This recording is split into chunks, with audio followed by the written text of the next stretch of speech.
I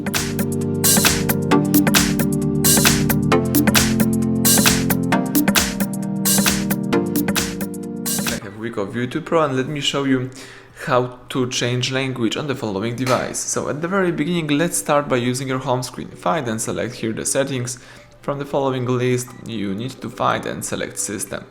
Here let me choose languages and input, and let's tap languages one more time from the top of the screen.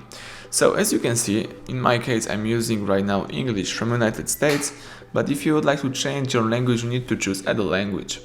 Here you've got access to all list of available languages that you can use on the following device.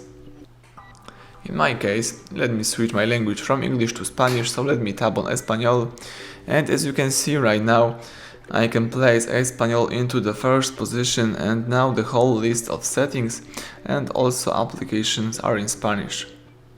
If you would like to go back to previous version, so to the English one, let's choose Ajustes and let's scroll down, choose here Sistema, choose the Idiomas y Entradas, tap Idiomas again, and place Espanol into the second position. Now English is the first one, so it means that now you can use the English version of your system. So that's it. If that video was helpful, please subscribe our channel and leave thumbs up under the video.